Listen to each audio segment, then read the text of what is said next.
કે ખુલ્લા પગે ચાલવાથી આપણા શરીરને શું શું ફાયદા થાય છે તે પણ પ્રૂવ કર્યું છે કે અર્થિંગ અથવા તો ગ્રાઉન્ડિંગ કરવાથી ઇલેક્ટ્રોન્સ આપણા શરીરની અંદર જાય છે અને આપણા શરીરની અંદર જે નેગેટિવ એનર્જી હોય છે એને ઓછી કરી દે છે અને સાથે સાથે આપણા શરીરની જે તકલીફ છે જેમ કે સૂજન અથવા તો આપણને દર્દ થતું હોય એમાં પણ રાહત પહોંચાડે છે। તો આવા બીજા ઘણા બધા ફાયદા આપણને થતા હોય છે, જેમ કે પગે ચાલવાથી આપણી બોડીમાં પોઝિટિવ ઇલેક્ટ્રિકલ ચાર્જ ન્યુટ્રલાઇઝ થાય છે અને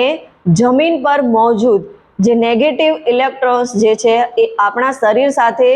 જોડાય છે અને આપણા શરીર સાથે પ્રક્રિયા થાય છે અને એ દરમિયાન આપણા શરીરની અંદર જમા ઇલેક્ટ્રિકલ ચાર્જ અને એને ઓછું કરે છે અને સાથે સાથે એના કારણે આપણા શરીરમાં જે સૂજન આવે છે અથવા તો આપણને દર્દ થતું હોય છે એ બધામાં આપણને રાહત પહોંચાડે છે। અને અર્થિંગ થી આપણા શરીરની અંદર જોઈન્ટ પેન, મસલ પેન અને ક્રોનિક જેવી બીમારીઓ જે છે એ ઓછી થાય છે, કેમ કે આપણે અર્થિંગ વિશે સાંભળ્યું છે। આપણે ઘરનું પણ અર્થિંગ કરાવતા હોઈએ છીએ, જે લાઇટ હોય છે એને આપણે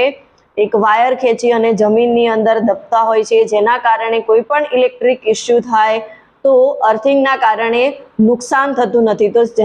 સેમ એવું જ આપણી બોડીની સાથે થાય છે, એટલે કે અર્થિંગ આપણા શરીરની અંદર જઈ joint pain, muscle pain, chronic જેવી બીમારીઓમાં તો રાહત પહોંચાડે જ છે, સાથે સાથે સ્ટ્રેસમાંથી પણ આપણને ઘણો બધો છુટકારો મળે છે। આપણે